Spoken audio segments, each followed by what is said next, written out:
अस्सलाम वालेकुम नाज़रीन, मैं हूँ आपकी मेज़बान सायरा सईद। आज की बैठक जैसा कि आप जानते हैं कि पहले हमने मकई जो है उसकी काश्त के बारे में, मौसमी मकई जो है उसके बारे में बैठक की थी, लेकिन वो हमारी बैठक जो थी उसमें काफ़ी पॉइंट्स ऐसे थे जो कि डिस्कस करने बाकी रह गए थे, जिसके बारे में फार्मर्स जो है हमारे काश्तकार जो है जो सवाल पूछते थे। तो इसलिए हमने आज की जो बैठक है वो दोबारा से मकई पे रखी है, ताकि जिन इलाकों में मकई काश्त हो रही है वहाँ के काश्तकार जो है उनके जो मसाइल हैं या जो सवालात हैं जो पिछली बैठक में वो नहीं पूछ सके थे, तो हम आज की बैठक में डिस्कस कर सकें। और हमारे साथ जो है मेरे साथ डॉक्टर खालिद साहब ने ज्वाइन किया है। मुझे हमारे मुअज़्ज़िज़ जो मेहमान हैं बाबर फरीद साहब हैं, जो कि बहुत अच्छे प्रोग्रेसिव फार्मर हैं और सावी के साथ जो है शुरू से मुंसलिक हैं हर सिलसिले में। उसके साथ अमजद खान साहब हैं, जो कि MMRI मेज एंड मिलेट जो इंस्टीट्यूट है साहिवाल में, वहाँ पे जो है अपनी खिदमात पेश कर रहे हैं। तो आज इनसे हम जानेंगे कि मकई जो है उसकी काश्त में जो मिसाइल है दरपेश काश्तकारों को वो क्या है और इनका जो है हल कैसे कर सकते हैं। जैसा कि नाज़रीन आप जानते हैं, पिछली बैठक में हमने इसकी बवाई के बारे में, इसका काश्त का तरीका जो है, काश्त का वक्त जो है उसके बारे में डिस्कस किया था। उसके अलावा हमने आपाशी जो है उसके बारे में भी जो हम डिस्कस कर चुके थे, काश्तकारों के सवाल जो थे वो ले सकते थे। तो आज की बैठक जो इसको हम शुरू करेंगे कि जो हमारी मकई है उसको फर्टिलाइजर जो खादे हैं उसका उसका इस्तेमाल जो है वो हमारी फर्टिलाइजर जो है उनके लिए मकई जो है उसके लिए कितना जरूरी है और किस टाइम पे और कितनी बाज़ औक़ात अगर हम देखें तो हमारे जो काश्तकार हैं उनको यही समझ नहीं आती कि कौन सी खाद जो है वो कब डालनी है और कितनी डालनी है। ये बहुत अहम मसला है। और दूसरा, जैसा कि हमारे मुल्क में बारिशों का स्पेल चल रहा है, तो इसमें हम खादें जो है वो किस तरह से डालें। तो इसी के बारे में आज की बैठक है। डॉक्टर खालिद साहब और बाकी सारे जो नाज़रीन हैं उनको मेरी तरफ से अस्सलाम वालेकुम, और इसी के साथ हम अपनी बैठक स्टार्ट करते हैं। वालेकुम अस्सलाम। जी बाबर साहब, जी सर, आप जी बहुत स्टार्ट शुक्रिया, करें। थैंक यू सारा। आज आपने बहुत इंपॉर्टेंट टॉपिक लिया है, क्योंकि ये हमारे पाकिस्तान में अगर देखा जाए तो मकई उन बहुत कम फसलों में से है जिसमें हमारी जो पैदावार जो है बहुत बेहतर है। मैं ये कह सकता हूँ कि दूसरे मुल्कों के किसी जगह बराबर बराबर भी आती है। तो आज हमारे साथ माशाल्लाह जो मेरे ख्याल में स्टार्ट में भी बाबर फरीद साहब से ही करते हैं, जो कि हमारे ये प्रोग्रेसिव फार्मर हैं और इन्होंने पाकिस्तान में रिकॉर्ड यील्ड भी ली है। तो बाबर साहब से शुरू करते। बाबर भाई, आप बताइए कि मकई की पैदावार लेने के लिए हमें किन अहम चीज़ों को मद्देनज़र रखना है, और स्पेशली इस वक्त जो फसल जिस स्टेज पर मौजूद है उसको जो प्रॉब्लम जो भी उसको मसाइल दरकार हैं या मसाइल से वो जो इस वक्त पेश उस मसाइल का शिकार है। ठीक है, मेरी उर्दू थोड़ी सी डिस्टर्ब हो गई। तो जो मसाइल का शिकार है तो उसके लिए आप अपनी जो फार्मिंग वाली टिप्स हैं वो बताएं। जी जी बाबर साहब, बहुत शुक्रिया। देखिए जी, मक्की को आप जितना बारीकी में देखेंगे उतना बेहतर आपको वो रिजल्ट देगी। आजकल क्योंकि मौसम इस तरह का है, इस वक्त इस मौसम में तीन चीजें बड़ी अपना इम्पोर्टेंट है। आपका गंद का कंट्रोल, दूसरा फॉल आर्मी का, और तीसरा ये जो बारिश आजकल बहुत टिका के हो रही है। तो इसको आपने मैनेज करना है। काफी लोग लगा नहीं सके क्योंकि उनकी जमीन तैयार होती थी, ऊपर से बारिश हो जाती थी। और फिर फर्टिलाइजर किस तरह डालना है अगर बारिश हो जाए। तो सबसे पहले मैं गंद गंद के बारे में बात करूंगा। ज्यादातर हमारे इलाकों में मुर्ग वगैरह और चौड़े पत्ते ज्यादा आपको तंग कर रहे होते हैं। तो उसके लिए मुर्ग के लिए तो आर्कस गोल्ड बड़ा जबरदस्त हेलोसल्फ्यूरॉन वो जहर है, वो आप स्प्रे करें। एक पैकेट उसका है। बाकी आप एट्राजीन ले सकते हैं, वो चौड़ा पत्ता, उस दोनों को मिक्स करके अगर करेंगे तो बहुत अच्छा रिजल्ट देगी। लूमेक्स एक है कंपनी की स्प्रे, वो बहुत अच्छा काम करती है विद ये आपकी आर्कस। और इसको आप तकरीबन 4 पत्तों से पहले पहले कोशिश करें गंद कंट्रोल करने की। दूसरा अपना आपका आ जाता है खादों का। आपने नीचे तो खादें 2 DAP 2 पोटाश टाइप डालनी है। कोशिश करें अपना सॉइल टेस्ट वगैरह करा के फिर उस हिसाब से आप डालें खादें, क्योंकि खादें भी एक्सपेंसिव हो गई हैं और आपको उतनी खाद डालनी चाहिए जितनी जरूरत है। तो आमतौर पे जो रिकमेंडेशन यही है कि तकरीबन 2 DAP और 2 पोटाश नीचे डलती हैं। आपने एक और चीज बहुत इसको गौर से देखना है, जब आपने नाइट्रोजन डालनी है, यूरिया डालनी है, वो आपने इसको बड़ा देख के करना है, क्योंकि बारिशें हो रही हैं, आप कहते हैं कि अब मैं पानी लगाऊं, किस तरह नाइट्रोजन डालूं। वो बेहतर ये है कि उसमें केरा कर दिया जाए, क्योंकि अगर उस स्टेज पे उसको यूरिया चाहिए, आजकल पहली दूसरी यूरियाज लग रही हैं, मक्की तकरीबन 6 पत्तों पे आ जाए तो उसको यूरिया आपको लगानी शुरू कर देनी चाहिए। और इसको अगर बारिश भी हो जाए तो आपने उस वक्त यूरिया देनी है, नो मैटर व्हाट, आपने वो देनी नहीं।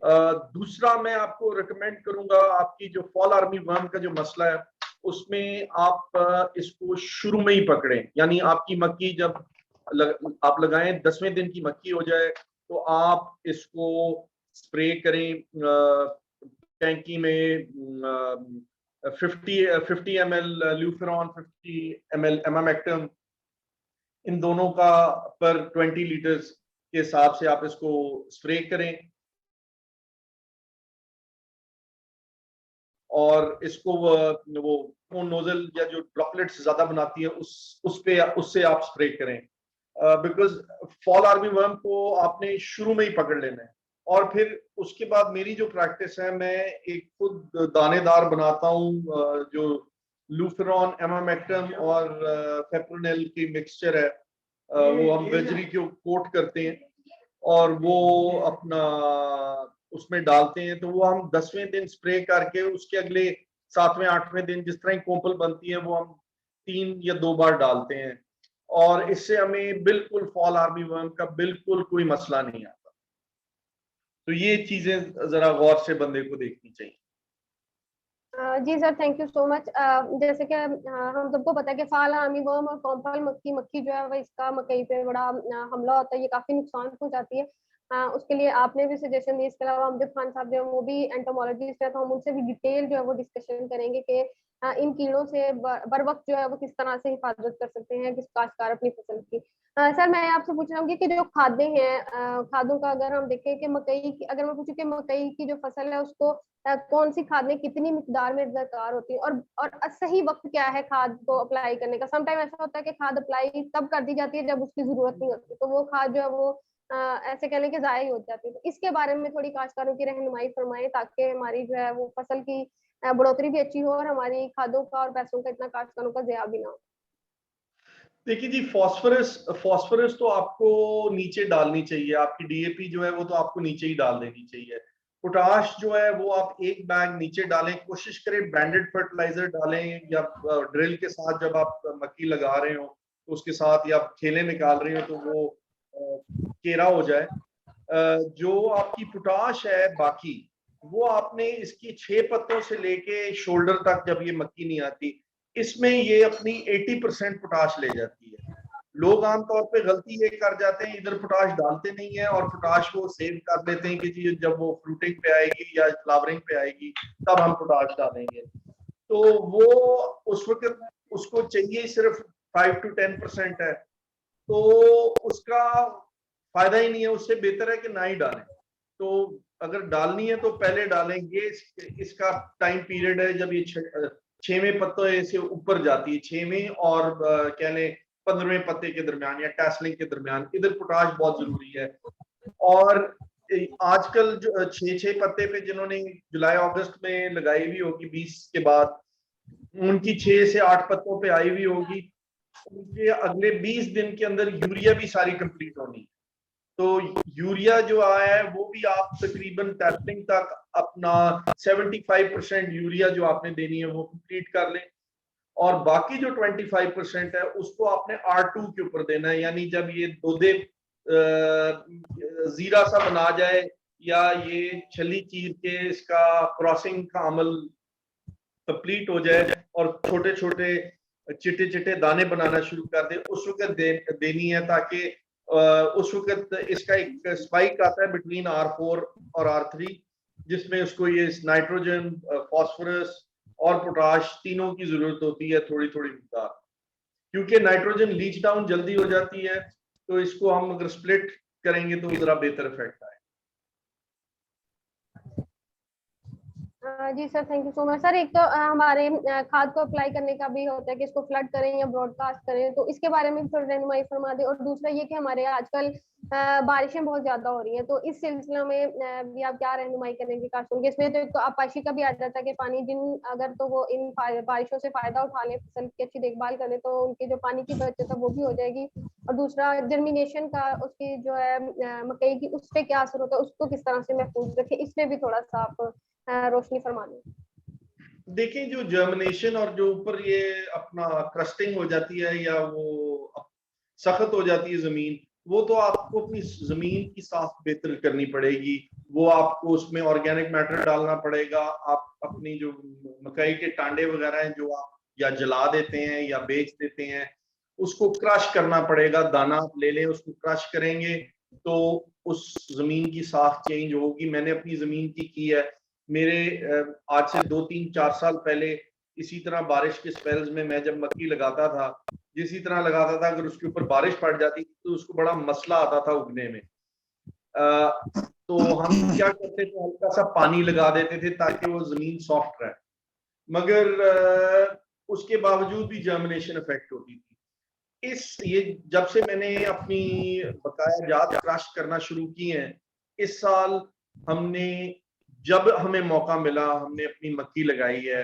और कोई कोई खेत मेरे ऐसे भी हैं जहां मैंने जब ये 6 पत्ते पे आ गई थी मक्की, तब तक मैंने इसको पानी नहीं लगाया क्योंकि बारिशें हो रही थी, और उसको बड़ा पॉजिटिव इफेक्ट मिला क्योंकि वो सख्त नहीं हो रही थी।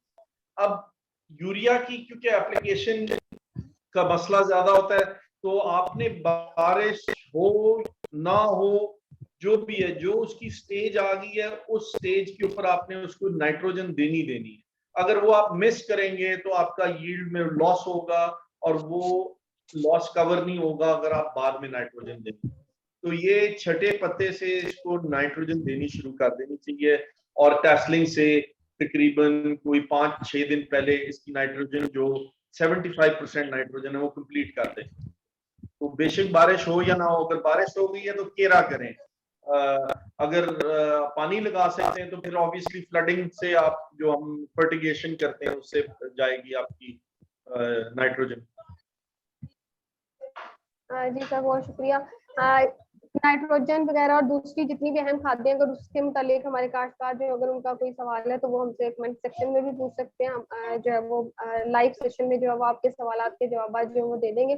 सर, मकई की फसल में बाकी अहम फसलों की तरह जो दूसरा अहम मसला आता है वो जड़ी बूटियों का आता है कि जड़ी बूटियों का उगाव जो है वो फसल की पैदावार में जो है वो काफी हद तक जो है वो कमी कर देता है। तो जो मेरे इल्म के मुताबिक जो ज्यादा अहम जो जड़ी बूटियां, वो चौड़े पत्तों वाली जड़ी बूटियां या घास के जो खानदान के हैं, वो मकई की फसल पे जो है वो हमला करती है और उसकी पैदावार में कमी का बायस बनती है। तो इसके बारे में जो जड़ी बूटियां हैं, ये कौन सी जड़ी बूटियां अहम है जो इस पे ज्यादा हमलावर होती है, उसके बारे में, और इनका कंट्रोल के लिए, शुरू में कंट्रोल के लिए कौन सी एहतियाती तदाबीर जो है वो काश्तकार करें ताकि फसल की जो पैदावार है उसमें ज्यादा कमी ना वाक़ हो। देखिए जी, खब्बल घास जो है वो जरा डिफिकल्ट होती है कंट्रोल करनी। तो उसका जो हम क्या करते हैं कि हम जमीन को पानी लगा के, जब वो खब्बल घास निकल रही होती है उस वक्त हम उसको राउंड अप मार देते हैं प्लांटिंग करने से पहले, और उसके 5 7 दिन बाद फिर हम अपनी जमीन बा भून के उसको प्रिपेयर कर देते हैं। इससे ये है कि मेरी खब्बल घास बिल्कुल खत्म, एक ना होने के बराबर है। बाकी रहेगी मुर्ग और आपकी चौड़े पत्ते कंट्रोल करना और मुर्ग कंट्रोल करना मुश्किल नहीं रह गया। ये आर्कस गोल्ड हेलोसल्फ्यूरॉन जो है, ये बहुत जबरदस्त इसका इफेक्ट है। मैंने ये पिछले 2 3 साल से शुरू की है यूज करनी। जिस जिस खेत में मैंने 2 साल यूज कर लिए उधर मुर्ग बिल्कुल अब उगती नहीं है। मुझे कोई कोई खेत ऐसे भी हैं जहां बिल्कुल कोई स्प्रे नहीं करना पड़ रहा, बट वो कुछ कुछ खेत हैं। बाकी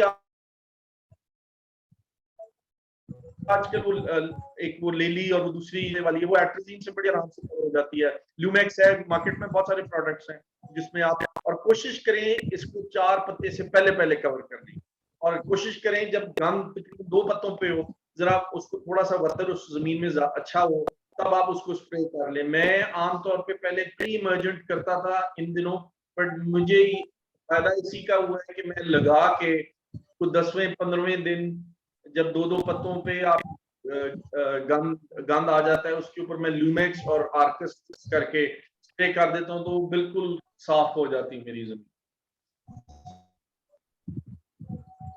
जी सर, बहुत शुक्रिया। अमजद साहब, अगर आपको मेरी आवाज आ रही है तो मैं आपकी तरफ मूव करती हूँ कि आप भी काश्तकारों को इसके मुतालिक, बेशक आपसे हम इंसेक्ट्स का पोर्शन जो है वो कवर करेंगे, लेकिन इसमें आप जड़ी बूटियों के हवाले से आप काश्तकारों को जो है वो क्या पैगाम देना चाहेंगे, और आपकी क्या ऑब्जर्वेशन है इसमें कि जड़ी बूटियां जो है वो उनको कंट्रोल किस तरह किया जाए, केमिकल्स के अलावा दूसरी कौन सी प्रैक्टिस है जिनको फार्मर्स जो है वो अप्लाई करें और अपनी जो फसल है उसको बचा सके। जी अमजद साहब। अच्छा जी, मैं शुक्रिया सायरा। मैं बाबर साहब जी की सर। बातें बड़ी गौर से सुन रहा था। तो जी इसमें सर। ना खादों के हवाले से ही हम ज्यादा जोर दे रहे हैं। तो ये थोड़ा सा ना, अब चूंकि खादें भी बहुत महंगी हो गई हैं, किसान की अप्रोच से बाहर होती जा रही हैं, तो हमें अल्टरनेटिव का भी साथ सोचना चाहिए। उन्होंने अच्छा कहा, अच्छा बताया ये चीज़ कि वो हमें जो भी ऑर्गेनिक मैटर क्रॉप का जो रेजिड्यूज बचते हैं उनको क्रश करके बीच में डालना चाहिए, आग नहीं लगानी चाहिए। दूसरे ये कि ये कोशिश करें कि बेचे ना बीच में ही। जो ये ज़मीन का हिस्सा है, फार्मर का हिस्सा सिर्फ और सिर्फ दाने हैं, वो ले ले, बाकी सारी चीज़ें बीच में क्रश करके डाले ताकि ऑर्गेनिक मैटर इम्प्रूव हो। तो इसके साथ साथ मैं और ऐड करना चाहूँगा कि जो ग्रीन मैन्योरिंग है, कम से कम 2 साल में एक दफ़ा तो ज़रूर होनी चाहिए, जो कि हमारे किसान बिल्कुल इस तरफ तवज्जो नहीं दे रहे। ग्रीन मैन्योरिंग की तरफ जरूर आना पड़ेगा, वरना हमारा ऑर्गेनिक मैटर जो है उसका खातर का लेवल नहीं बढ़ेगा, ये नीचे रहेगा। तो जो जर्मिनेशन के प्रॉब्लम आते हैं, ज़ाहिर ऑर्गेनिक मैटर हो ज़मीन में तो फिर ही ज़मीन की जो स्ट्रक्चर है या टेक्सचर है वो बेहतर रहती है। और वो स्ट्रक्चर बेहतर होगा, उसमें बेहतर एरेशन होगी, ज्यादा जड़ों को ऑक्सीजन जाएगी तो जड़ें ज्यादा बढ़ेंगी। जब जड़ें ज्यादा बढ़ेंगी तो ऊपर एक रूट एंड शूट रेशो होती है, यानी रूट्स बढ़ेंगी तो शूट भी बढ़ेगी। तो इसके लिए ऑर्गेनिक मैटर का जमीन में मुनासिब मकदार में होना जरूरी है। तो हमारी जमीन इसीलिए कम्पैक्ट हो जाती है फौरन के ऑर्गेनिक मैटर जो है उसकी कमी है।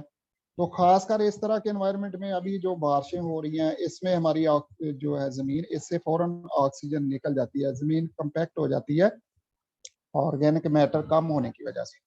तो इस लिहाज से भी हमें गौर करना चाहिए कि जब कंपैक्ट हो जाए कहीं जगह पे, पानी खड़ा हो जाए थोड़ी देर, तो निकाल भी दें पानी, तो उधर वो सुस्त रफ्तार रहती है पौधों की जो है ना बढ़ोतरी। उसकी वजह यही होती है कि जो ज़मीन में ऑक्सीजन की कमी हो गई है और जड़ नीचे चल नहीं रही। अब जड़ को चलाने के लिए ज़ाहिर पानी निकालेंगे, थोड़ा सा वो ड्राई अप होगा, तो हम गोडी शोडी करेंगे तो फिर ज़मीन में ऑक्सीजन बढ़ेगी, लेवल अप होगा, तो फिर जाके वो दोबारा से वो उसकी ग्रोथ बेहतर हो सकती है। वरना वो ऐसे ही स्टंटेड से नजर आएंगे, जो मर्जी हम खादे शादे डालते रहें, वो कंपैक्ट हो जाती है।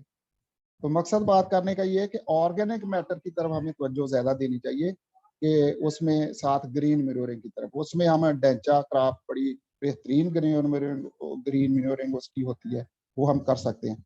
नेक्स्ट ये खादों के हवाले से बाबर फरीद साहब ने बड़ी अच्छे अंदाज में बताया कि जो जिनकी हमने स्प्लिट्स करनी है और किस लेवल तक हमने इसको लेके जाना है,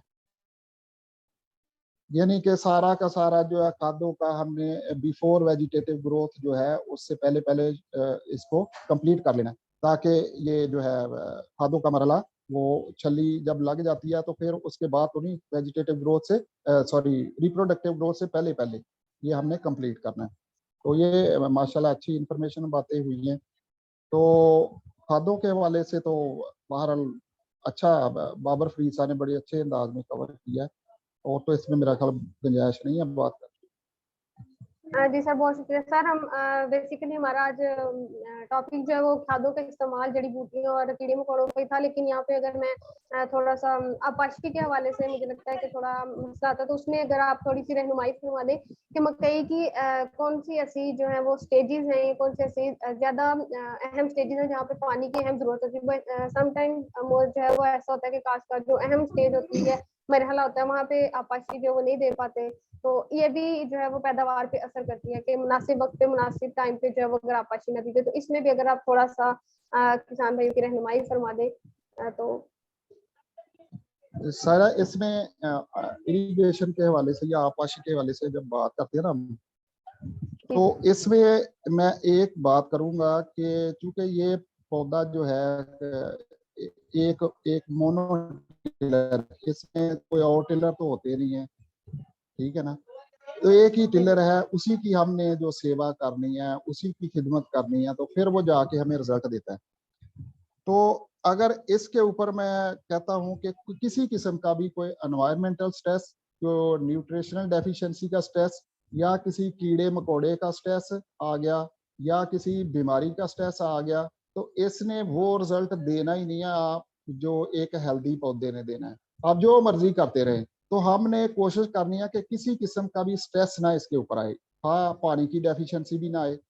तो इस लिहाज से मैं बात करूंगा कि हमने 2018, 19 और 20 में कुछ तजर्बात किए थे पानी के हवाले से। तो उसमें हमने जो क्लाइमेट चेंज के हवाले से थे वो खैर, लेकिन उसमें जो चीज़ हमें पिक्चर सामने आई कि जो पानी है इसको कंटिन्यूसली जो खाली होती है ना, वो दो बेड के दरमियान, बेड्स के दरमियान या रिजिस के दरमियान जो खाली होती है, उसमें थोड़ा बहुत पानी रहना चाहिए, हल्का सा, यानी रूट जोन से ऊपर, रूट जोन से नीचे नीचे रहे, कोई 2-3 इंच पानी हल्का सा खड़ा रहे, तो वो मतलब वो अपनी जरूरत के मुताबिक पौधे लेते रहते हैं, तो वो सही रहता है। जब इसमें ये मतलब हाईली सेंसिटिव पौधा है, इसको थोड़ा सा भी पानी की को चंद की कमी आ जाए या चंद घंटे भी, तो ये फील करता है। लिहाजा हमने यही देखा कि वो जब हमने लगाए थे वो एक्सपेरिमेंट्स उस पे ड्रिप इरिगेशन पे, अब ड्रिप इरिगेशन में यही प्लस पॉइंट था कि उसमें हर वक्त उसको अवेलेबल था पानी, जितनी उसको जरूरत थी, तो वो स्ट्रेस उसके ऊपर आया ही नहीं। इसी तरह जो न्यूट्रिशनल स्ट्रेस डाल रहे थे पानी में, वो भी नहीं आया। बाकी हम अपने तौर पे चूंकि एक्सपर्ट ओपिनियन के मुताबिक हम कर रहे थे पेस्ट मैनेजमेंट का काम भी, तो हमें उस वक्त जो है 140 मन जो 3 साल हमने लगे, तो मतलब यही था कि हम ये सारे का सारा इरिगेशन का इरिगेशन के हवाले से स्पेशली, तो इसलिए हमें जो है ना बहुत अच्छी पैदावार मिली, यानी ये स्ट्रेस अवॉइडेंस की वजह से इरिगेशन का। तो हमने यही इसी नतीजे पर पहुंचे कि ये जो है ना पानी, ये रूट जोन से को 2-3 इंच नीचे रहना चाहिए, बेशक हल्का सा ही रहे, यानी वो रहेगा तो नमी ऊपर चढ़ती रहती है वो कैपिलरी रिएक्शन के थ्रू, और पौधों को जरूरत के मुताबिक मिलते रहते हैं। लिहाजा वो पौधा कभी भी उसके ऊपर स्ट्रेस नहीं आएगा, और वो बड़ा हेल्दी और बेहतरीन पैदावार फिर देगा इंशाल्लाह। जी सायरा। जी sir, thank you so much. हम सर खालिद की तरफ चलते हैं। सर खालिद, अगर आप हमें सुन रहे हैं तो आप आपकी तरफ से कोई क्वेश्चन हो सर बाबर फरीद साहब से या हमसे साहब से, तो प्लीज।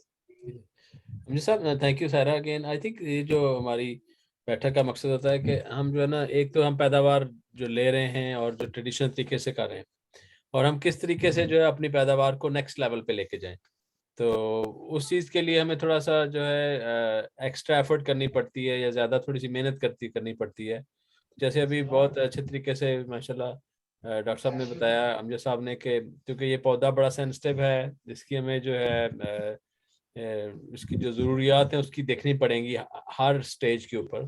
तो मैं डॉक्टर साहब से ये पूछूंगा, डॉक्टर साहब अगर थोड़ा सा अगर आप पत्ते बाय पत्ते थोड़ा सा बता दें, अगर आपके पास कोई स्लाइड कभी हो तो, मतलब थोड़ा सा अगर डिटेल में बताना चाहें तो, कि कितने पत्तों पे क्या क्या चीज़ें करनी हैं, ताकि थोड़ा सा जो है जिम्मेदार, और वो जो पैदावार की हम बात कर रहे हैं, हम एक एवरेज पैदावार जो है वो क्या है, और जो ऊपर वाली पैदावार है वो कितनी है, कहाँ तक जा सकते हैं, जरा थोड़ी सी जो है ना इसके ऊपर रोशनी फरमाइए जी।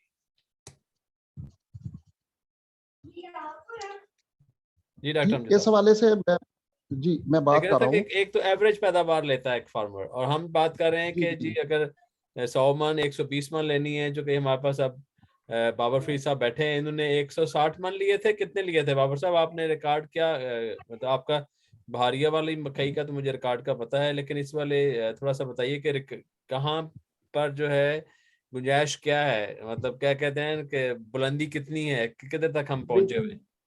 देखिए जी, अपना स्ट्रेस मैनेजमेंट है, यानी आप इसको ये समझें, मक्की को की फसल को इस तरह समझें कि एक बाल्टी है और उसमें बहुत सारी मोरियां, और उसमें आप पानी भर रहे हैं, और वो आपने प्लग इन करने हैं जितनी भी आप उसकी स्ट्रेसेस मैनेज कर सकते हैं।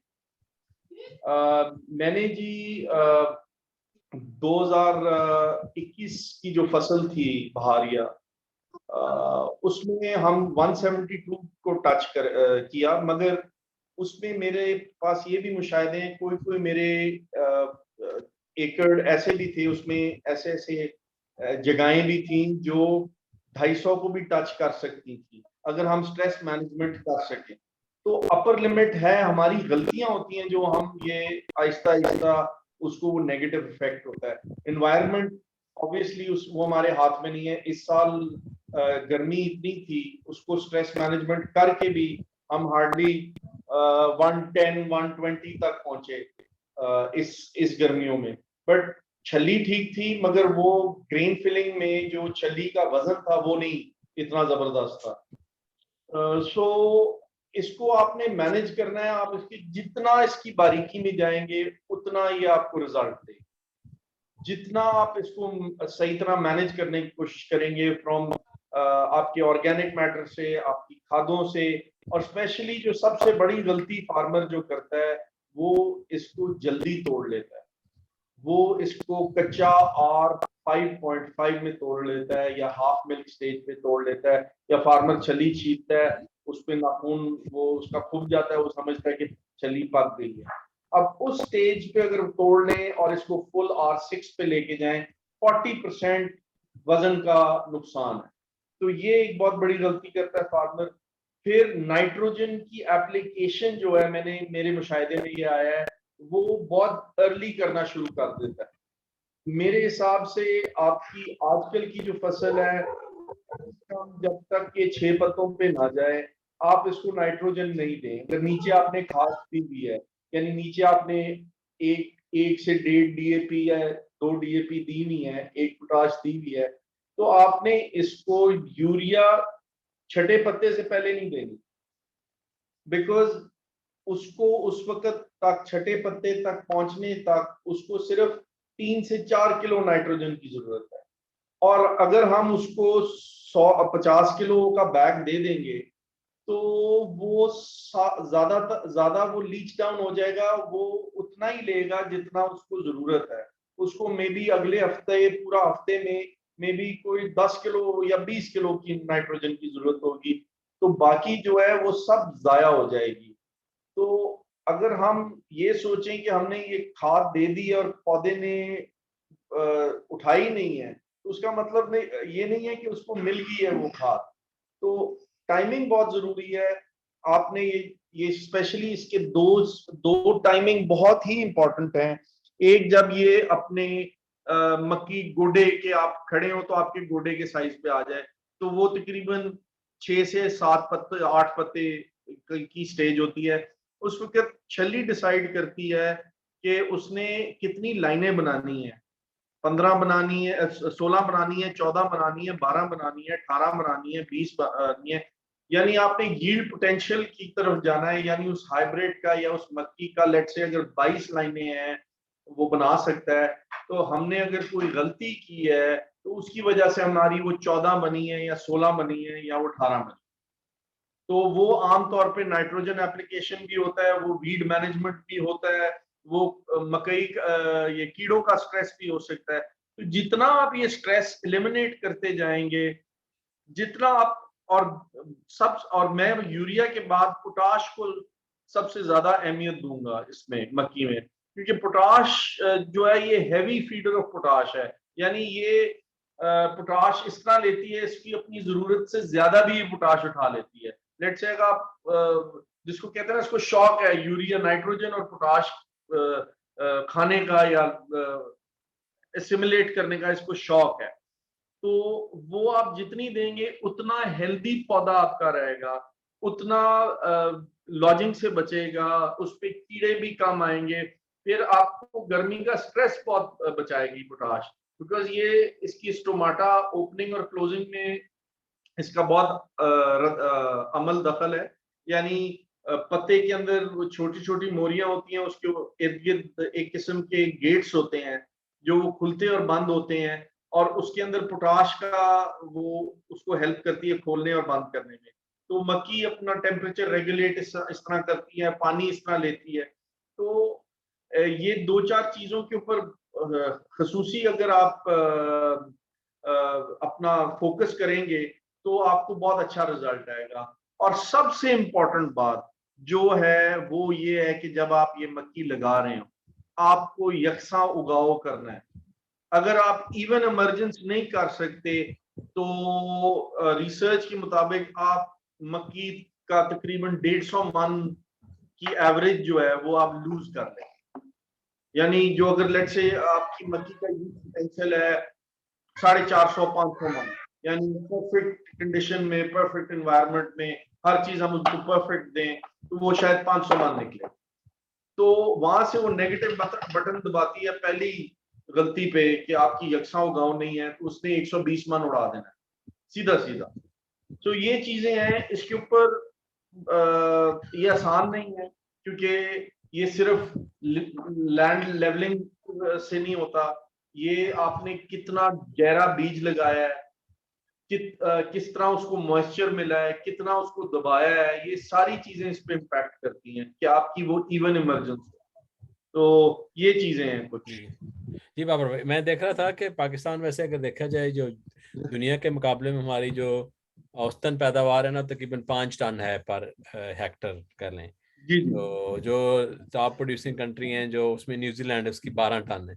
तो वो जो आपने बताई है ना ये वाली पैदावार तो न्यूजीलैंड के बराबर है, तो वो ले सकता है। ये माशाल्लाह पोटेंशियल है पाकिस्तान में। हमारे साथ ये मेरे ख्याल में डॉक्टर तारिक साहब ने इन्हें ज्वाइन किया। तारिक साहब अस्सलाम वालेकुम। तारिक सही साहब कैसे हैं आप? आपने हैंड रेज किया क्वेश्चन के लिए, तो आप अपना माइक ऑन करें, क्वेश्चन पूछें। बहुत शुक्रिया आपका ज्वाइन करने का। for letting me to ask the question. इसमें सर एक दो क्वेश्चन है। नंबर 1 के सर साहब ने बात की कि आप लेके जाएं और फोर्थ एक आज हो जाएगा अंडरस्टैंड करना।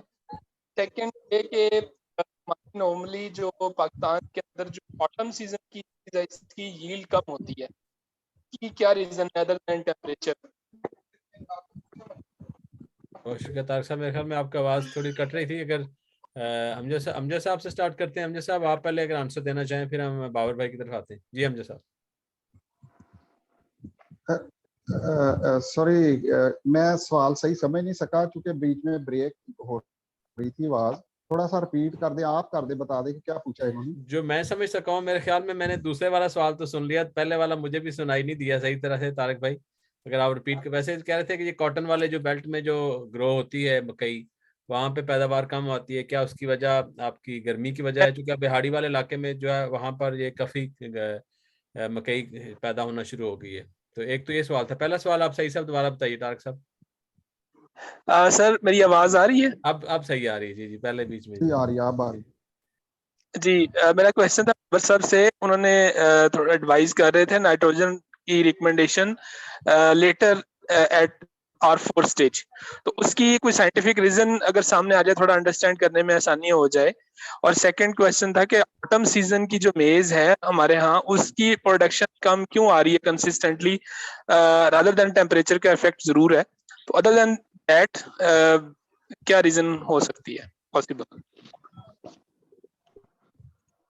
जी, इसमें मैं यही ऐड करूंगा क्योंकि ये मैंने पहले बात किया कि ये पौधा जो है मकई का, ये बहुत सेंसिटिव है टूवर्ड्स एनवायरमेंटल फैक्टर्स। उसमें टेम्परेचर है, मॉइस्चर है।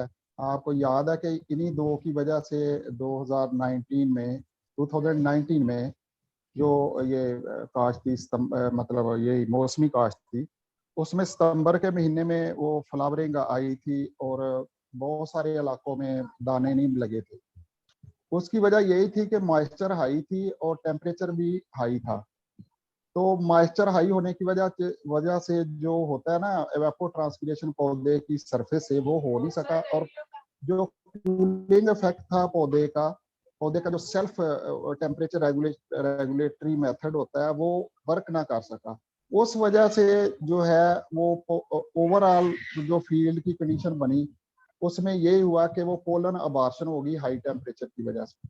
तो पोलन अबार्शन है, चूंकि ये जो हाइब्रिड जितने भी हैं उसमें फिलॉसफी यही है, अभी जो बाबर साहब बात कर रहे थे हाइब्रिड क्यों पैदावार ज्यादा देते हैं, उसमें फिलॉसफी यही होती है कि यूनिफॉर्मिटी होती है क्रॉप कि हर प्लांट जो होता है उसमें हाइट वाइज और एज वाइज वो तकरीबन सेम होते हैं।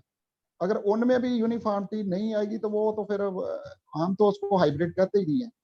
हाँ, वो जो गलतियां बता रहे थे वो भी बात ठीक है, लेकिन आपकी तरफ जो कह रहे हैं कि वो क्यों हो रहा है ऐसे, तो वो मेरे ख्याल में तो टेम्परेचर ही है मेन, क्योंकि जो हम जनूबी पंजाब की तरफ जाएंगे तो लामा टेम्परेचर का फर्क तो पड़ता है। तो हम चूंकि पहले ही अपर लिमिट पे चल रहे हैं ना टेम्परेचर के लिहाज से, तो उसमें माइक्रो डिग्रीज भी ऐड होंगी तो वो एडवर्स इफेक्ट आएगा, लाजमी आएगा। तो लिहाजा इस लिहाज से हमें देखना पड़ेगा कि यानी ये टेम्परेचर को कैसे हमने मैनेज करा। उधर हमें डिले सोइंग जो है वो डिले करना पड़ेगी उस एरिया जो जनूबी पंजाब की तरफ। जो हम वैसे जनरल रिकमेंडेशन तो यही है ना कि मिड जुलाई से लेके तो एंड जुलाई तक ये कंप्लीट करें। अभी इस वक्त इस दफा तो मौसम भी कुछ हर्डल क्रिएट कर रहा है, काफी सारी मकई काश्त नहीं हो सकती। तो बहरहाल ये है कि मुख्तसरन ये कि जो हम हाई टेम्परेचर की तरफ जाएंगे, तुम्हारे जनूबी पंजाब की तरफ जाएंगे, तो हमारे पास ऑप्शन यही है कि हम उसको कुछ डिले करें ताकि वो जो फ्लावरिंग स्टेज पे जब आती है तो वो टेम्परेचर ना बने जो वो 2019 में बना था, ताकि बिल्कुल ही हम वो जीरो पे आ जाए। तो ये टेम्परेचर का फैक्ट तो है। दूसरे एक्सपर्टीज भी हैं, चूंकि जो मेज ग्रोइंग फार्मर जो हैं जैसे बाबर फरीद साहब हैं या दूसरे मेज ग्रोइंग कर रहे हैं, उनकी अपनी एक्सपर्टीज बन जाती है ना, एक्सपीरियंस बड़ी चीज है, तो एक्सपीरियंस भी काउंट करता है। ये चीजें हैं छोटे छोटे फैक्टर मिलके तो इस वजह से मसाइल क्रिएट होते हैं। इसमें मैं थोड़ा सा खान साहब ऐड ये करूंगा कि जब मक्की 38 डिग्री से ऊपर टेम्परेचर चला जाता है तो वो स्ट्रेस में आना शुरू हो जाती है 38 डिग्री। सो 40 डिग्री से अगर आप 40, 42, 43 में हैं तो वो बहुत सख्त नेगेटिव इफेक्ट देता है। उस वक्त मक्की अपनी बढ़ोतरी की जगह अपनी सर्वाइवल पे अपना सारा जोर लगाना शुरू कर देती है। यानी वो जो शुगर एक्यूमुलेट करती है या उसकी जो पत्ते अपना एनर्जी बनाते हैं वो उसके सर्वाइवल में लगाना शुरू कर देते हैं, एज अपोज टू वो आपकी यील्ड में या आपकी छली के अंदर वो ग्रेन फिलिंग या जो भी करेंगे। तो खास तौर पे जिस तरह इन्होंने कहा कि टैसलिंग में, जब टैसलिंग अगर आप 40 डिग्री के ऊपर आपकी टैसलिंग हो रही है और खास तौर पे ह्यूमिडिटी भी आपकी हाई है, तो उसमें आपका हर घंटे में जो उसको सोका लग रहा है या उसको पानी नहीं मिल रहा है या वो कूल ऑफ नहीं हो सक रही, तो ऑलमोस्ट 1 to 2% हर घंटे अपनी यील्ड कम करती है। दूसरा उनका सवाल था कि कोई इसके अंदर स्टडीज हैं जो R2 पे आपने नाइट्रोजन के उस वक्त कोई है, इसके अंदर दबा के आपको स्टडीज मिल जाएंगी। आयोवा यूनिवर्सिटी की, आपको पाइनियर की, अपना डिकैल्ब की स्टडीज मिल जाएंगी, जिधर ये क्या करते हैं, ये नाइट्रोजन देते हैं पत्ते का, वो सैंपल लेते हैं फ्रेश पत्ते का कि वो उसके अंदर कितनी नाइट्रोजन एक्यूमुलेट हुई है। तो उन्होंने पूरा एक एक्सपेरिमेंट्स किए हुए हैं और उनकी ही रिकमेंडेशन से मुझे ये चीज मैंने खुद नोटिस की और मैंने अपनी प्रैक्टिस में मैं लेके आया पिछले 5-7 साल से कि क्योंकि यूजुअली हमें यही कहा जाता था कि टेस्लिंग से पहले आप अपनी नाइट्रोजन पूरी कर लें, मगर आपको ये जान के हैरानगी होगी कि सल्फर जो है वो सारा ग्रीन फिलिंग में उठाया जाता है। सल्फर तकरीबन आपका R2 R3 में मैक्सिमम उठाया जाता है। पोटेशियम जो है वो टेस्लिंग से पहले सारा उठाया जाता है 85%। नाइट्रोजन जो है वो टेस्लिंग से तकरीबन पहले अबाउट 75% उठाई जाती है। बाकी जो 25% है वो एक स्पाइक आती है R3 R4 में, जब वो ग्रेन फिलिंग यानी जब वो अपनी दाना बना रही होती है, हार्ड स्टार्च बना रही होती है, उसमें उसकी जरूरत मिलती है। अब अगर आपकी नाइट्रोजन की कमी होगी तो आप देखेंगे कि आपकी छली चीरी है, उसने थोड़ा दाना बनाया है और नीचे से बर्निंग शुरू हो गई है और वो बेसिकली नाइट्रोजन ट्रांसलोकेट कर रही है निचले वाले पत्तों में। तो आप जितना अपना पौधा ग्रीन रखेंगे उतना ही आपको बेहतर यील्ड देगी। तो वो नाइट्रोजन की आपको एकदम कमी नजर आती है। मुझे तो पोटाशियम की भी कहीं कहीं नजर आई है, नाइट्रोजन की भी नजर आई है कि नीचे से बर्निंग शुरू हो जाती है, यानी निचले वाले पत्ते सड़ना शुरू हो जाते हैं, ऊपर वाले जरा हरे रहते हैं और आहिस्ता आहिस्ता पौधा फिर वो अपना खत्म हो जाता है। ये अपना एक फंगस भी है, मगर वो फंगस वाली ये उसकी अलामात कुछ और हैं, वो रूट रॉट की। मगर ये जो अलामात हैं नाइट्रोजन की, जो आपकी नीचे बर्निंग या फायरिंग जिसको कहते हैं आपके पत्तों की, ये आपको साफ नजर आती है और ये स्पेशली नजर आती है बहुत सारी फील्ड्स में मैंने देखा है। ये आपको R2 R3 यानी जब आपका छली ऑलमोस्ट दोदे में आ जाती है, आपकी नीचे से वो सड़ना शुरू हो जाते हैं, पत्ते ब्राउन होना शुरू हो जाते हैं, वो नाइट्रोजन की कमी है वहां। हम क्योंकि पानी भी टिका के लगा रहे होते हैं, वो जो रही सही नाइट्रोजन होती है उस वक्त वो भी लीच डाउन कर जाती है। हमें कहा जाता है कि टेस्टिंग के ऊपर पानी की कमी नहीं आनी चाहिए, जो बिल्कुल नहीं आनी चाहिए, मगर फिर भी ये एक डोज आप देंगे, आपको ये एक वाफिर आपको इधर से यील्ड एडवांटेज मिलेगा। इसके नाइट्रोजन के 3 जगह आपको यील्ड एडवांटेज मिल सकते हैं, एक V6 पे, एक V12 पे, 8 9 और 12 पे, जब ये हर लाइनों में दाने बनाती है, और एक इस वक्त। ये 3 जगह जो है आपको नाइट्रोजन के टिका के फायदे मिल सकते हैं। बाकी अगर आप इससे ऊपर नीचे डालते हैं तो वो उतना फायदा नहीं देती है, मगर उतना फायदा नहीं देती। थैंक यू डॉक्टर साहब, बहुत शुक्रिया। बाबर भाई, आपकी तो PhD जो है ना, लगता है माशाल्लाह इस सब्जेक्ट के अंदर है। Well done, very good. तो बड़ी डिटेल से। हाँ जी, देखिए, मैंने रिसर्च बहुत पढ़ी है, मैंने रिसर्च पढ़ के अपने फार्म पे प्रैक्टिस की है और उधर से फिर मैंने ये नतीजे हासिल किए हैं। 20 अच्छा, साल हो गए मक्खी लगाए। आपने 38 की बात की ना, तो मैं जो लिटरेचर पढ़ रहा था, क्योंकि मैं हमारी चलो पाकिस्तान वाली वैरायटीज जो इसको थोड़ा सा हीट टॉलरेंट हैं, इस पे तो अपना अमजद साहब भी कंफर्म कर सकें, लेकिन अभी वेस्ट में हमारे इधर इस साल चूंकि हीट वेव आई ना, तो यहाँ पर तकरीबन 50% से ज्यादा जो है ना हमारी क्रॉप डैमेज हो गई है। तो वो ग्रेन सेटिंग नहीं हुई है, पोलिनेशन नहीं हुई, वो जो अपना जो क्या कहते हैं कि पोलन्स की जो सेटिंग होती वो नहीं हो सकी। तो ये एक बहुत चैलेंज रहा है। तो हमारे लिए ये एक, अब खेत के अंदर टेम्परेचर कैसे कम हो सकता है?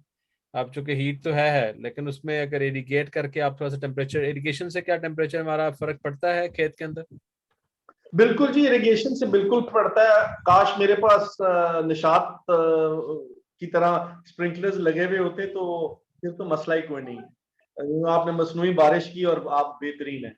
बट डेफिनेटली हमने एक छोटा सा एक्सपेरिमेंट किया था, ज्यादा एकड़ेज पे मैं नहीं कर सका, बट उसका हमें बहुत मुस्बत रिजल्ट मिला था। हमने वेस्ट डिकम्पोजर बैक्टीरिया लेके हम हर तकरीबन कोई चौथे पांचवें दिन उसमें ½ kg पोटाश और ½ kg नाइट्रोजन, ये हम खुला पानी देके उसको अपना स्प्रे कर रहे थे, और तकरीबन 1-1 kg हम नीचे अगर पानी भी लगा रहे हैं तो उसके साथ 1-1 kg MOP, 1-1 kg नाइट्रोजन हम दे ही जा रहे थे। उससे कम से कम हमें 15 मन का फर्क पड़ा था। जो हमारी मक्की जो निकल रही है, लेट से 110 मन निकल रही थी इस गर्मी में भी, वो जिसको ये दिया है वो 125-130 तक टच कर रही थी ये। मगर वो मखसूस कुछ 8-10 एकड़ थे, एक्सपेरिमेंट चल रहा था कि मिटिगेट किस तरह करना है हीट को। तो हीट को आप कर सकते हैं, बट उसके आप, मेरा मतलब है बहुत सारे सॉल्यूशंस हैं, बट वो कभी कभी होती है, ये हर वक्त तो नहीं होती। बट बेस्ट यही है कि स्प्रिंकलर लगा होता तो फिर मजे।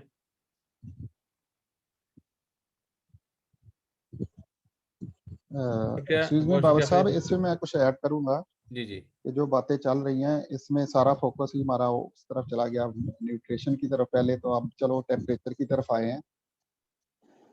हाँ, तो मैं इसमें ऐड करूंगा कि ये जो मौसमी मकई है इसीलिए जो एक्सपेरिमेंटेशन हुई है और रिकमेंडेशन दी जाती है, जो प्लांट पॉपुलेशन है फी एकड़ वो इसमें कम रखी जाती है, यानी स्पेसिंग जो है बढ़ाई जाती है 1 inch plant to plant.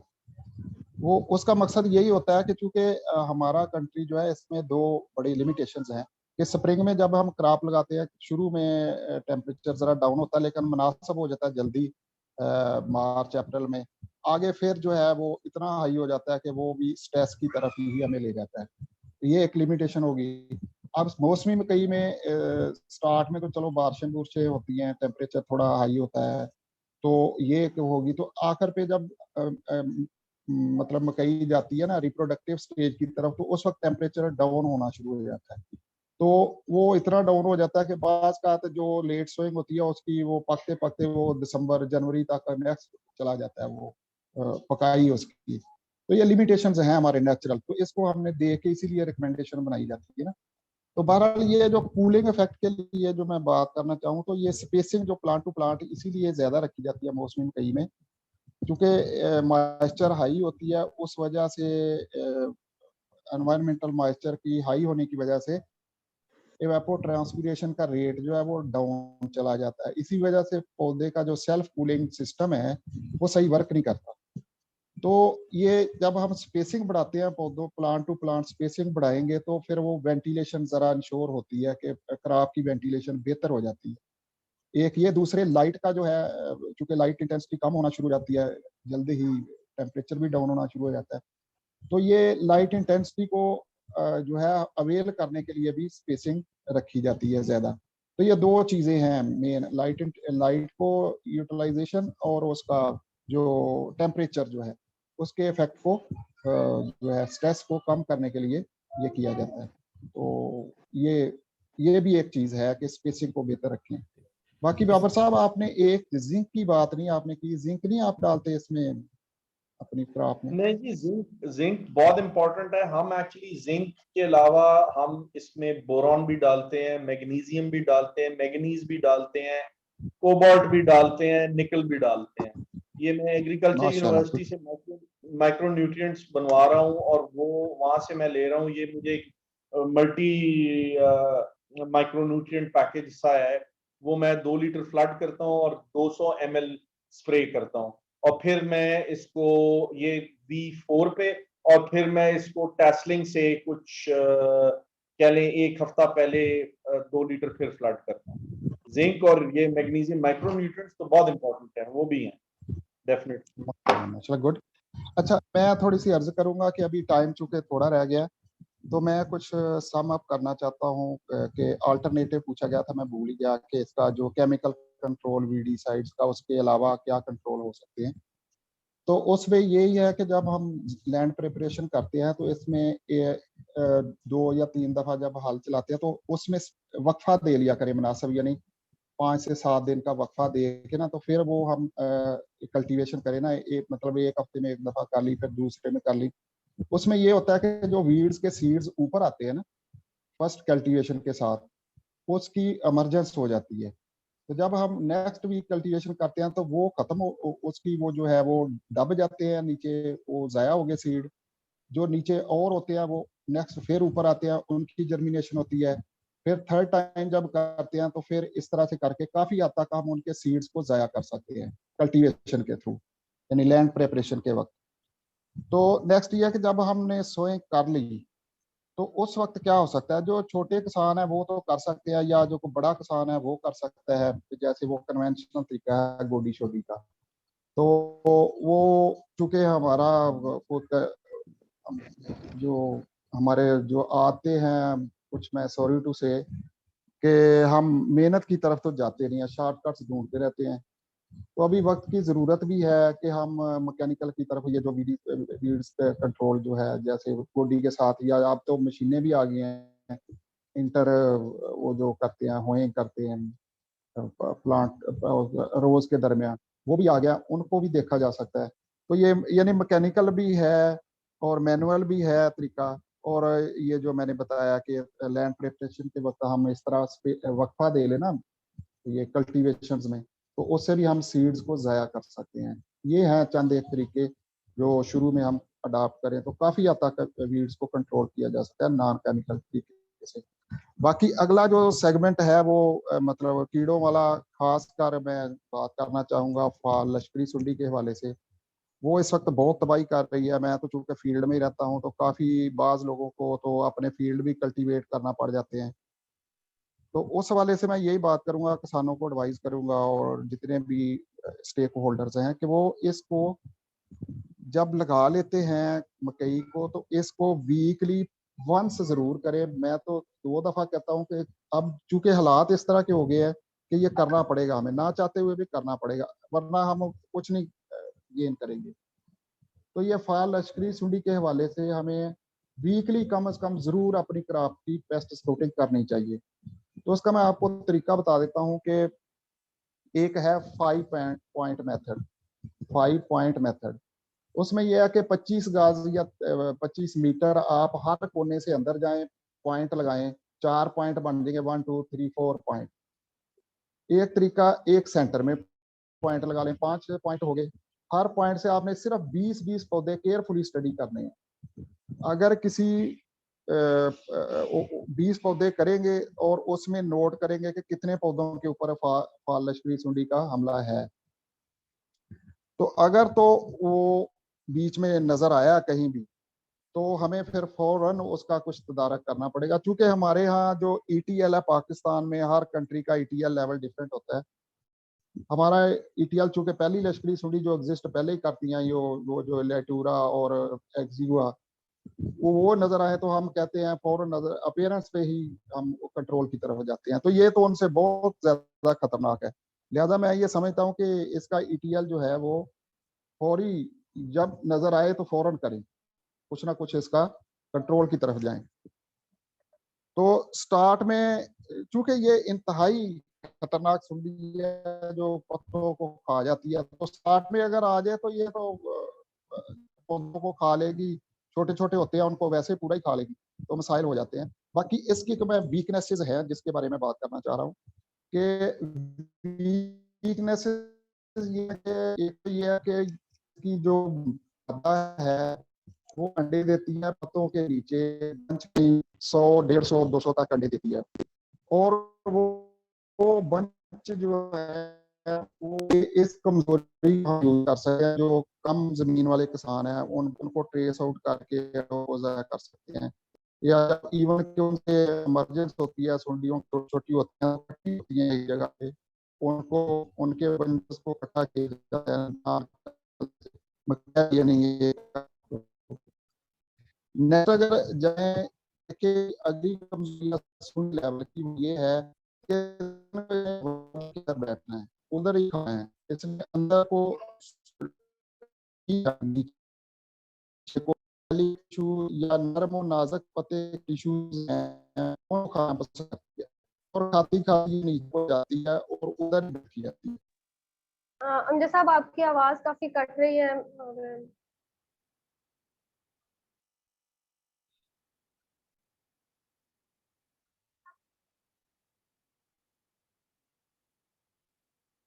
Ji hello Amjad साहब, आप सुन रहे हैं? जी बाबर साहब, मेरे पास थोड़े से क्वेश्चंस आए हैं हेलो फार्मर्स के, अगर हम तब तक जी सर आपकी आवाज कट जी गई थी। सुनाई दे रहा है? हेलो हाँ जी, मैं बात कर रहा था कि उसकी वीकनेस जो है इसकी जो है। हेलो जी जी सर बोले जी।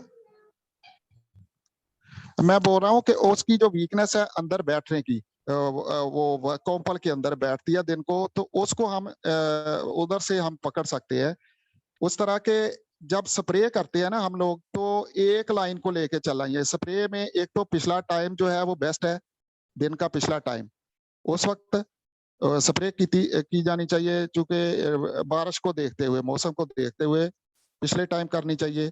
और ये है कि एक लाइन को लेके चलना चाहिए और इंश्योर करना चाहिए कि स्प्रे जो है या केमिकल जो है वो उसकी कॉम्पल में जरूर पड़े।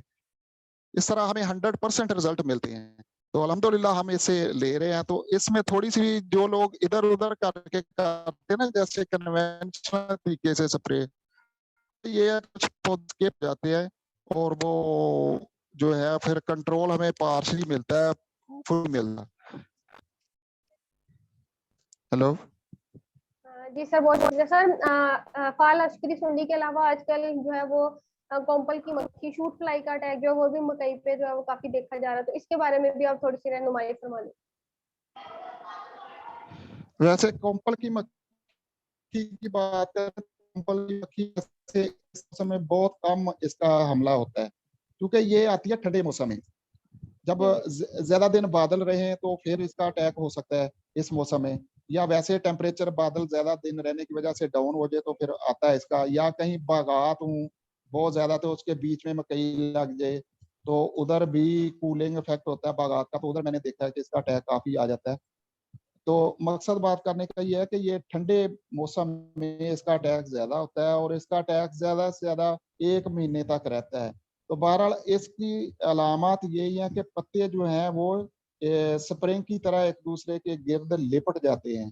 तो ये सिंपल सा इसका है इनिशियल स्टेज पे, इब्तदाई स्टेज पे जो है ना, इब्तदाई मरहले में इसका वो यही है सिम्टम। तो इसका सी ट्रीटमेंट पहले से की होती है, उसमें अमीडा क्लोप्रिड है, अमीडा क्लोप्रिड और टेबुकोनाजोल का मिक्सचर है। तो ये सीड ट्रीटमेंट के लिए हम 10 ग्राम फी किलोग्राम सीड के लिए यूज करते हैं। ये किया जा सकता है। अगर अटैक फिर भी आ गया तो उसके लिए बड़े अच्छे स्प्रे है, एमामेक्टिन बेंजोएट बहुत अच्छा रिजल्ट दे रहा है। 200 ml फी एकड़ के हिसाब से उसको किया जा सकता है। और साथ साथ इसका प्लस या फिर क्लोरेंट्रेलिप्रोल 20 SC वाला जो है वो 50 ml फी एकड़ आप इस्तेमाल कर सकते हैं। तो इन दोनों का, शूट फ्लाई को तो इसने कंट्रोल करना ही करना है, ये जो 2 स्प्रे मैंने बताए। इसका साथ ये भी हो जाता है कि बोरर का अगर थोड़ा बहुत अटैक हो तो वो भी, बोरर और इसका लश्करी सुंडियों का, तो वो भी हमें इससे फायदा मिल जाता है, वो भी कंट्रोल उनका भी मिल सकता है हमें। जी शूट फ्लाई के अलावा और कोई? जी सर, बहुत सर इसके अलावा बीमारियां जो है जैसे तने की सड़न है और नौज़ायदा पत्ते जो है या पौधे जो है उनकी बीमारियां हैं, तो इसके बारे में भी, बीमारियों से रिलेटेड भी अगर आप थोड़ा सा, क्योंकि टाइम जो है वो बिल्कुल एंडिंग की तरफ जा रहा है, तो थोड़ा सा आप इसके बारे में बताएं। जी अमजद साहब। हाँ ठीक है। इस वाले से ये है कि जो हमारे मुल्क में सबसे, जो पंजाब में मैंने देखी है डिजीज जो है सबसे जो ज्यादा नुकसानकारी है, वो भी उन एरियाज में देखी गई है जहां आलू की फसल ज्यादा लगती है। वो ओकाड़ा में है, ओकाड़ा है, दीपालपुर है, और ये जो साहिवाल पाकपतन साइड पे जहां आलू लगा हो उधर मकई ना लगाएं। आलू और ये जो मकई की रोटेशन है ये ना अपनाएं, क्योंकि दोनों, एक तो ये है कि एग्जॉस्टिव क्रॉप्स हैं, दूसरे ये है कि हाई नाइट्रोजन डोजेज इनके यूज होती हैं, उस वजह से प्लांट जो है ज्यादा सकुलेंट हो जाते हैं। अगर जरासीम खेतों में पहले से मौजूद हो तो इसका अटैक लाजमी आ जाता है। तो अटैक होता है जब वो छली से हूँ उस वक्त एक्सपर्ट है शुरू में तक एक मसला हो रहा है, उसका ये है कि जड़ें जो हैं, जड़ें पार्शली गलना सड़ना शुरू हो जाती है। वो जो होती है ना, वो जो जिन्होंने पंजा मारा होता है जड़ों ने, वो जड़ें जो है ना वो जमीन के साथ साथ वो थोड़ी पार्शली गलना सड़ना शुरू हो जाती हैं। बाद में फिर पूरा वो स्टेम के ऊपर आ जाता है, तो फिर किसान को पता चलता है, उस वक्त कर कुछ नहीं सकते। तो इसकी अलामत यही है कि पूरे के पूरे, बाज का कुछ तो, बाज का शुरू में ये होता है कि कुछ पौधे पूरे के पूरे सूख जाते हैं, बाद में आहिस्ता आहिस्ता पैचेस में शुरू होता है, फिर पूरा का पूरा, ज्यादा सीवियर अटैक हो तो पूरा खेत ही सूख जाता है। तो ये बड़ी, मतलब इसमें किसान को कुछ भी नहीं मिलता, पूरे का पूरा ही कह ले कि नुकसान ही हो गया किसान के खेत का। तो ये चीज हमने डेवलप नहीं होने देनी। उसके लिए ये है कि हम सी ट्रीटमेंट जो मैंने पहले बताया कि उसमें इमिडाक्लोप्रिड और टेबुकोनाजोल, यानी टेबुकोनाजोल इसमें फंजीसाइड है, तो ये एक तो ये आप करेंगे 10 ग्राम के हिसाब से फी किलोग्राम सीड, तो इससे काफी हद तक हमें वो मिल जाता है कंट्रोल इस वाले से। तो अगर कहीं ऐसे खेत में जहाँ कोई हिस्ट्री पहले से मौजूद है, स्टॉक राट पहले आया कभी, तो उसमें को 2-3 साल ना लगाएं मकई, बेहतर तो यही है। वो रिस्क होता है, अगर आप लगाएंगे तो खुदा न खास्ता अटैक आ गया, जब सिम्टम आ गए तो फिर कुछ नहीं हो सकता, क्योंकि पोस्ट जो है ना इसका अटैक के बाद जो वो है, वो एक ऐसे एक दिल को तसल्ली देने वाली है बात, क्योंकि वो फंगस अंदर चली गई होती है पौधे के, तो वो जमीन के बीच में हम डालते रहे कोई चीजें तो वो इफेक्टिव नहीं रहती। तो लिहाजा हमने सीड ट्रीटमेंट ही उसकी की जा सकती है। तो जहाँ हिस्ट्री हो इसकी उधर बिल्कुल प्लांटेशन ना करें। बाकी इसके खिलाफ रेजिस्टेंट जो हाइब्रिड हैं वो आप इस्तेमाल कर सकते हैं। पोटाश का इस्तेमाल ज़्यादा करेंगे, जो रिकमेंडेड है वो करेंगे, तो फिर भी पौधे की जो होती है ना फिजियोलॉजी वो बड़ी रेजिस्टेंट हो जाती है, तो वो भी काफ़ी हद तक इसको अवॉइड करती है कि ये ना आए स्टॉक राट। ठीक है जी, तो ये था मुख्तसर सा इसके हवाले से, स्टॉक राट के हवाले से। हाँ जी sir, thank you so much, आपने काफी जो है वो काश्तकारों की रहनुमाई कर दी है। सर हमारे पास फेसबुक पे थोड़े से क्वेश्चन है, जल्दी से हम उनको ले लेते हैं ताकि हमारा जो बैठक का टाइम है वो भी एंड हो गया, लेकिन वो क्वेश्चन भी बाबर साहब बिहाड़ी के जो हमारे काश्तकार हैं और उन्होंने कहा है कि उन्होंने मकई तो लगाई हुई है लेकिन उस पर थोर आ गया है, तो उसका क्या इलाज करें। और दूसरा उन्होंने पूछा कि ह्यूमिक एसिड जो हमने मकई को लगाना है तो वो कितनी मिकदार में और कैसे लगाना है। सॉरी जी, आपने पहला जो क्वेश्चन पूछा है, क्या मक्की को क्या आ गया है? सर थोर, शायद वो रेनफॉल की वजह से कोई इशू आ गया है।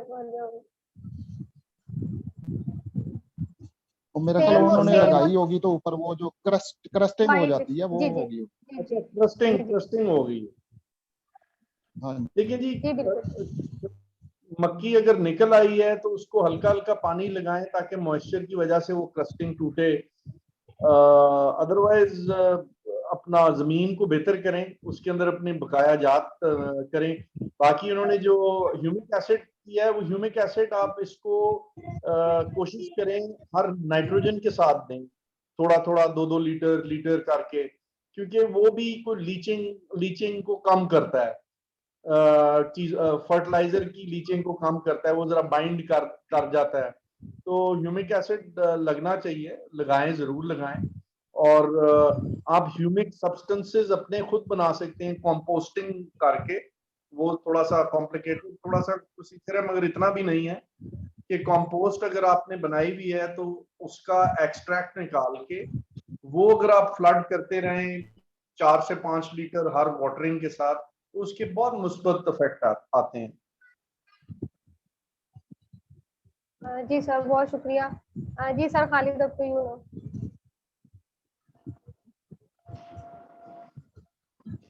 सर, खालिद आप सुन रहे हैं?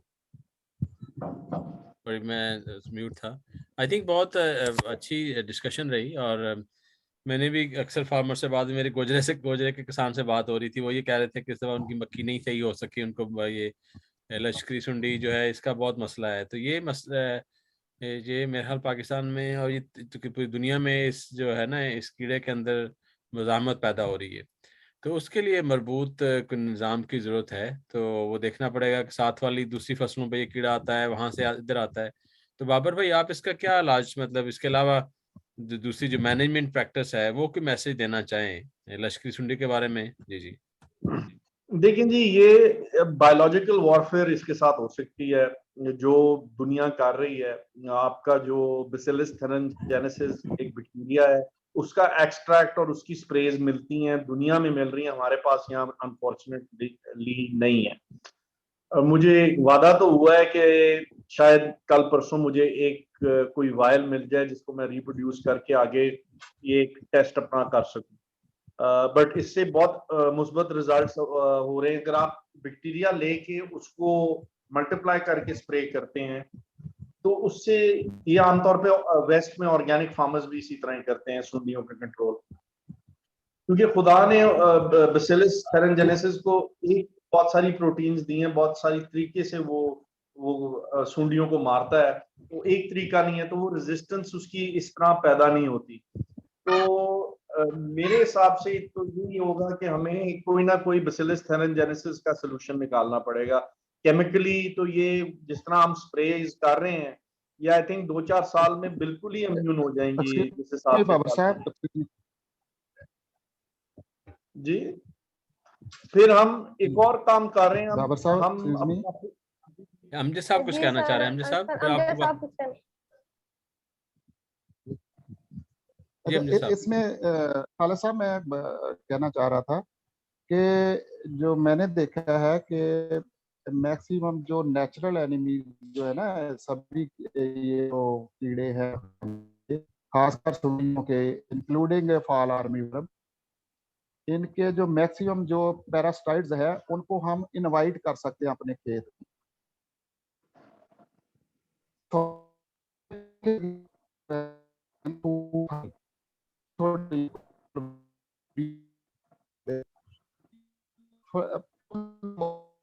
वो जितने भी पैरासाइट्स है, मैक्सिमम हाइमन आफ्टर ऑर्डर है वो टेक्निकली उससे है, और सभी की सभी जो खुराक है वो नेक्टर फीडर है, खुद वो नेक्टर फीडर है।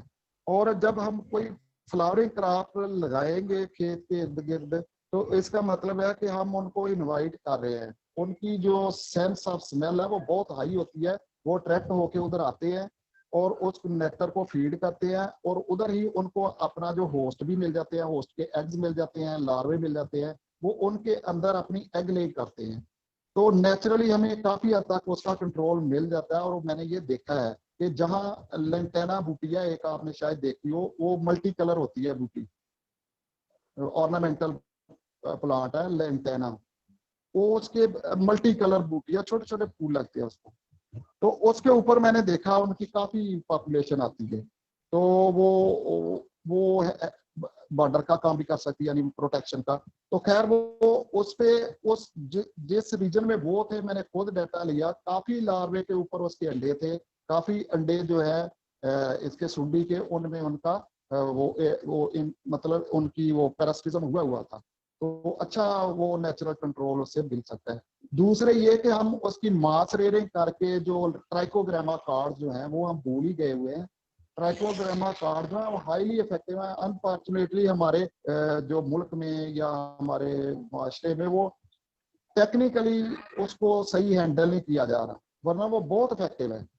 इसके फॉल आर्मीवर्म को भी करता है, सारी सुंडियों को तकरीबन करता है, इवन के अमेरिकन सुंडी को भी करता है और बड़ा अच्छा करता है। इनको भी हम देख सकते हैं, ये भी एक ऑप्शन है। बाकी मैं एक मैकेनिकल पे काम कर रहा हूँ, वो इंशाल्लाह नेक्स्ट सीजन में आ जाएगा मार्केट में, वो भी है एक ऑप्शन। तो वो खैर अभी पाइपलाइन में है, डाटा चेटा उसका हुआ है, ठीक है। नेक्स्ट वो करेंगे नेक्स्ट सीजन में इंशाल्लाह उसको लॉन्च, तो वो भी अमजद साहब बहुत शुक्रिया। अमजद साहब, मैं कहता हूँ कि ना, अगर आप हम दोबारा बैठक करेंगे फॉल आर्मी वर्म के ऊपर ना, या जिसको लश्करी सुंडी कहते हैं, तो आप जरा अगर कोई अपनी स्लाइड्स बनाना चाहें, अगर कोई अपने फोटो दिखाना चाहें, तो भले अगली बैठक में उसे अगली बैठक कर लेते हैं। तो ये थोड़ा सा ना जिम्मेदारों को ये प्रैक्टिस दिखाई। मुझे बहुत अच्छा लगा वो जो बॉर्डर्स वाला है, ये हम जो इधर अफ्रीका में एक प्रोजेक्ट में हम लोग इन्वॉल्व थे, तो वहां पर हमने ये पौधे लगाए।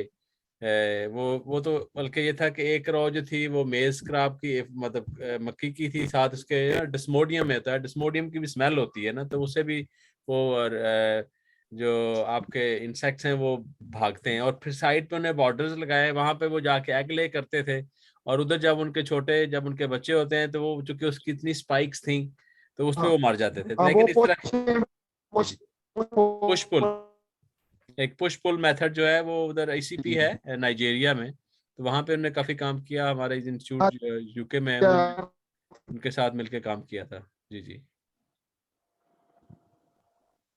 जी जी।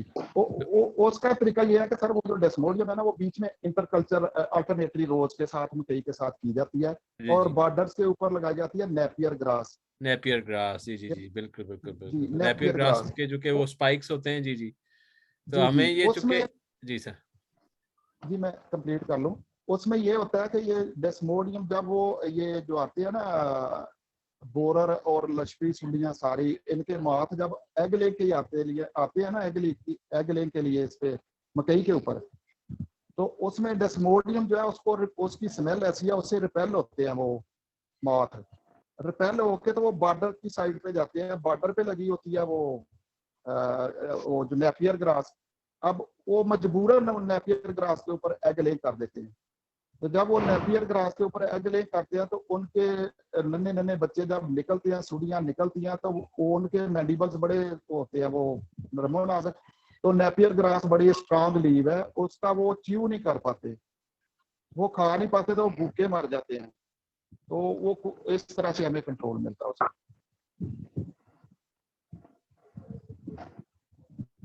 जी खालसा जी, आपने क्योंकि हमें अल्टरनेट की तरफ जाना होगा, वरना ये इस कीड़े के अंदर जैसे वो मुदाफत पैदा होगी, जैसे हमारे वो कार्टन में वाइट फ्लाई से कहते हैं, सफेद मक्खी। तो इस पे ना एक प्रोग्राम करेंगे जी इंशाल्लाह। मैं, मेरे पास एक्सपर्ट और भी हैं, उन्हें भी ले आऊंगा, लेकिन चूंकि जिम्मेदारों के लिए, चूंकि ये आने वाले वक्तों में इस तरह की बीमारियां आप जो ज्यादा आएंगे, कीड़े आएंगे, चूंकि मौसमी तब्दीलियां आ रही हैं, और इस तरह के जो है मसाइल से हमें और हम जो है ना इसका शिकार होंगे। तो बहुत शुक्रिया, बहुत बहुत मेहरबानी। मेरे ख्याल में सारा आज की फिर you can close it down please. ऐसा over to you, back to you please. Thank you so much sir. हमेशा की तरह बैठक का जो है वो टाइम गुजर गया, लेकिन हमारा जो काफी टॉपिक्स हैं उन पे डिस्कशन जो बाकी, जैसे कि आपने कहा फाल स्ट्रीम पे, और जो हमारी कॉम्पल की मक्खी वगैरह और दूसरे बहुत अहम बीमारियां जो उन पे डिस्कशन जो है वो बाकी है। तो इंशाल्लाह हम कोशिश करेंगे कि हम जो है वो एक और सेक्शन रखें जिसमें हम इन बातों को जो है वो डिटेल से कर सके। इसके अलावा अगर हमारे काश्तकारों को कोई भी मसला हो, हमारे व्हाट्सएप ग्रुप्स हैं, हमारे फेसबुक पेज है, इस पे आप जो है वो अपने मसला जो उसको बयान करें। हमारे एक्सपर्ट्स हैं वो हर वक्त हमारे साथ राब्ते में रहते हैं। इसके लिए आप साबित बैठक का जो वो इंतजार ना भी किया करें तो कोई मसला नहीं, आप अपने सवाल जो है वो हमें बताया करें। इंशाल्लाह हम पूरी कोशिश करेंगे कि काश्तकारों को जितना मुमकिन हो उतना जो है वो टाइमली जवाब दिया जा सके, उनकी रहनुमाई की जा सके। इसी के साथ अपनी मेजबान सायरा सईद को इजाजत दीजिए। इंशाल्लाह अगले हफ्ते एक नए टॉपिक और नए बैठक के साथ जो हाजिर होंगे। अल्लाह हाफिज। अल्लाह हाफिज थैंक यू जी, एवरीवन। अल्लाह हाफिज, अस्सलाम वालेकुम। अल्लाह हाफिज।